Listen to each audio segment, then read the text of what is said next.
Hello hello. അപ്പോൾ ഇതെന്താ CPR ഒക്കെ അടിച്ചുകൊണ്ടുള്ള ഒരു പരിപാടി എന്ന് വിചാരിച്ചു നിങ്ങൾ? ഇന്നൊരു വീഡിയോ ഷൂട്ടിംഗ് ഡേ ആണ്. കുറേ ദിവസമായി ഞാൻ വീഡിയോസ് ഒക്കെ ഇട്ടിട്ട് മടിയായിരുന്നു സത്യം പറഞ്ഞു കഴിഞ്ഞാൽ.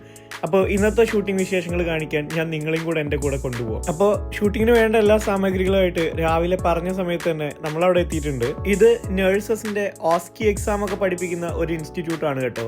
ഞാനൊരു 1.5 വർഷം മുമ്പ് വരെ NHSൽ ഓസ്കി എഡ്യൂക്കേറ്റർ ആയിട്ട് വർക്ക് ചെയ്തതുകൊണ്ട് തന്നെ ഈ ഒരു വീഡിയോ ഷൂട്ടിൽ ഞാൻ ഭയങ്കര എക്സൈറ്റഡ് ആയിരുന്നു. ഷൂട്ടിങ്ങിന്റെ ഇടയ്ക്ക് ഇവരോട് ഇങ്ങനെ കുറെ സംസാരിച്ചപ്പോഴാണ് ഇപ്പോൾ ഓസ്കിയിൽ CPR സ്റ്റേഷൻ ഇല്ല എന്നുള്ളത് അറിയുന്നത്. എൻ്റെ ഒരു ഫേവറേറ്റ് സ്റ്റേഷൻ ആയിരുന്നു CPR. പിന്നെ ഈ ഒരു ഇൻസ്റ്റിറ്റ്യൂട്ടിന്റെ കൂടുതൽ ഡീറ്റെയിൽസ് ഒക്കെ ഞാൻ വേറൊരു വീഡിയോയിൽ ആഡ് ചെയ്യാം. ഷൂട്ടിംഗ് കഴിഞ്ഞ് ഇറങ്ങിയപ്പോഴേക്ക് തന്നെ 2 മണി കഴിഞ്ഞിട്ടുണ്ടായിരുന്നു. നല്ല വിശപ്പ്. പിന്നെ കൂടുതലൊന്നും ചിന്തിക്കാതെ നേരെ വിട്ടു നമ്മുടെ മാഞ്ചസ്റ്ററിലുള്ള പ്ലാസോ മലബാറിലേക്ക്. എവിടെ കഴിക്കാൻ പോയാലും അവിടെ എത്ര വെറൈറ്റി ഫുഡ് ഉണ്ടെങ്കിലും ഞാൻ അവസാനം എത്തുന്നത് ഏതെങ്കിലും ഒരു ബിരിയാണിയിലായിരിക്കും. ഇവിടുന്നും മെനു ഒക്കെ കുറെ തിരിച്ചും മറിച്ചും വായിച്ചു നോക്കിയെങ്കിലും അവസാനം വാങ്ങിച്ചത് ബീഫ് ബിരിയാണി ആയിരുന്നു. കുറച്ചാഴ്ചകളായിട്ട് ചെറുതായിട്ടൊരു ഡയറ്റിങ്ങിലൊക്കെ ആയിരുന്നെങ്കിലും ബിരിയാണി കണ്ടതോടെ ആ ഡയറ്റിങ്ങിനെയൊക്കെ മാറ്റിവെച്ച് ഞാൻ അതിന് മുന്നിൽ കീഴടങ്ങി. ബിരിയാണിയും എൻ്റെ ഓൾ ടൈം ഫേവറേറ്റ് ആയിട്ടുള്ള ഒരു മിന്റ് ലൈമും കൂടെ കഴിച്ച ശേഷം അവിടുന്ന് നേരെ ഒരു കേരള ഗ്രോസറി ഷോപ്പിലേക്ക് പോയി. ഇവിടെയാണെങ്കിൽ നമ്മുടെ നാട്ടിൽ കിട്ടുന്ന പുളിമുട്ടായി മുതൽ വാഴക്കൂമ്പും മുരിങ്ങയ്ക്കും മുരിങ്ങയിലും എല്ലാം ഉണ്ടായിരുന്നു. ഇതൊക്കെ കാണുമ്പോൾ തന്നെ ഒരു സന്തോഷമല്ലേ. പിന്നെ അത് കഴിഞ്ഞ് വീട്ടിലേക്ക് വിട്ടു.